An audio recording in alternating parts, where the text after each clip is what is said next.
Assalamualaikum, selamat berjumpa kembali sahabat mahasiswa dengan saya Latifah dalam seri perpajakan internasional. Dan pada sesi kali ini kita akan mempelajari mengenai perpajakan atas harta tak bergerak dan capital gain. Mari kita ikuti.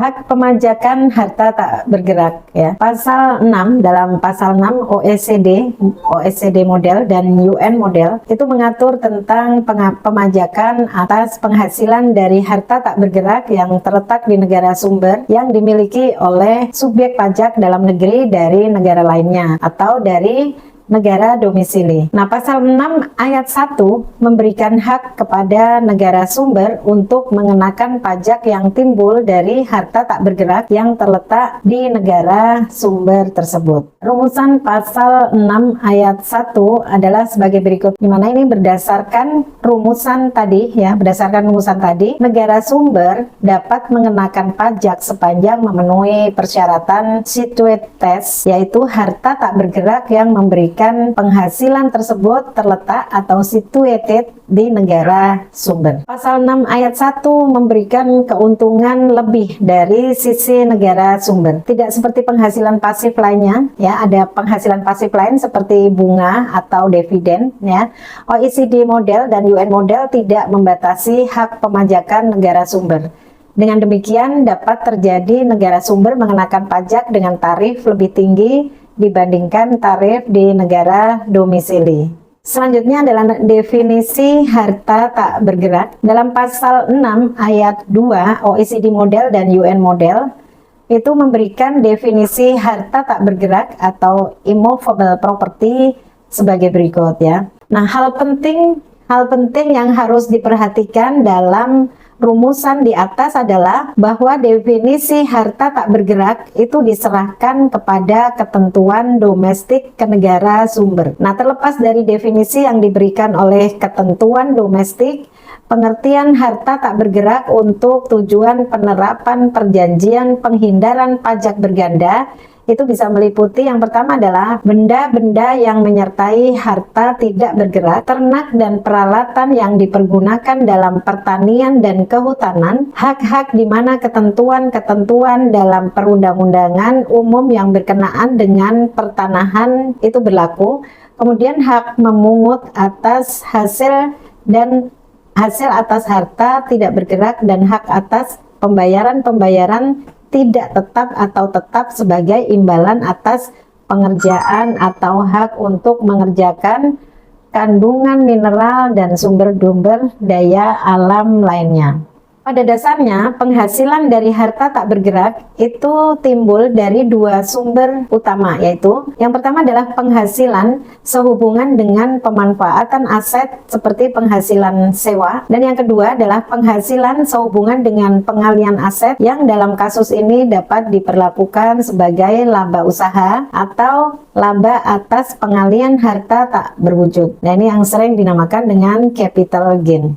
Lalu apakah capital gain itu? Pada prinsip umumnya, perpajakan internasional atas capital gain diatur dalam pasal 13 OECD model ya, dan pasal 13 ini mengatur pemajakan atas laba dari pengalihan atas harta tak bergerak atau immovable property, kemudian juga dari harta bergerak yang merupakan bagian dari harta tak bergerak. Selanjutnya adalah laba atas kapal dan pesawat terbang, kemudian pengalihan saham perusahaan real estate atau ini perusahaan yang hartanya sebagian besar terdiri dari harta tak bergerak, dan pengalihan saham yang mencerminkan kepemilikan atau substansial dari subjek pajak dalam negeri dari negara lainnya, atau negara lainnya ini sebenarnya adalah negara domisili. Laba atas pengalihan harta tak bergerak dalam pasal 13 ayat 1 OECD dan UN model memberikan hak pemajakan kepada negara sumber untuk memberikan pajak atas pengalihan harta tak bergerak yang terletak di negara sumber yang dimiliki oleh subjek pajak dalam negeri dari negara lainnya atau negara domisili. Nah, hak pemajakan negara sumber atas pengalihan harta tak bergerak tidak dibatasi oleh pasal 13 ayat 1. Artinya, negara sumber diperkenankan untuk mengenakan pajak sesuai dengan ketentuan domestik negara tersebut. Isi pasal 13 ayat 1, laba atas pengalihan harta bergerak.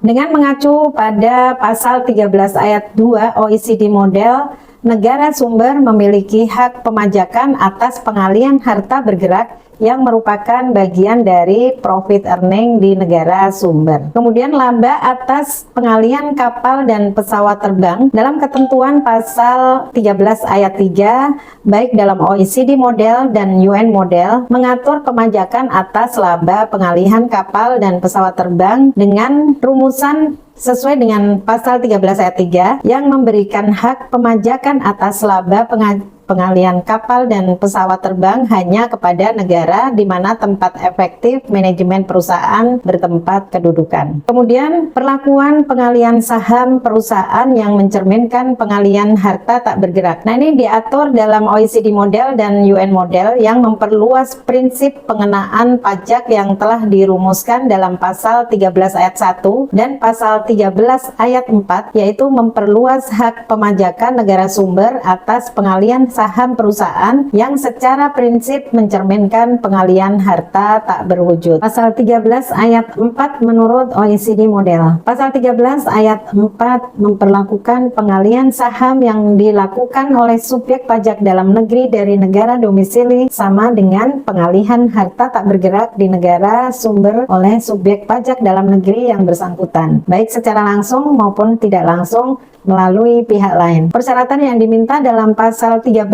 ayat 4 OECD model adalah lebih dari 50% nilai saham dapat dikaitkan dengan harta tak bergerak di negara sumber. Nah, dalam kasus ini tidak menjadi masalah siapa yang menerbitkan saham dan di mana pihak yang menerbitkan saham, ya, apakah di negara sumber, di negara domisili, ataukah di negara ketiga. Jadi negara sumber berhak mengenakan pajak atas pengalihan saham jika memenuhi kriteria pasal 13 ayat 4 OECD model. Lalu bagaimana menurut UN model? UN model menggunakan dua pendekatan untuk memperlakukan pengalihan saham yang secara prinsip merupakan pengalihan harta tak bergerak di negara sumber dengan rumusan yang pertama pasal 13 ayat 4. Nah, lebih lanjut di pasal 13 ayat 4 angka 2, UN model menjelaskan arti dari kata principally itu sebagai berikut. Jadi, untuk keperluan paragraf ini, terutama yang berkaitan dengan kepemilikan harta tak bergerak, itu nilai harta tak bergerak tersebut memiliki minimal 50% dari nilai agregat semua aset yang dimiliki oleh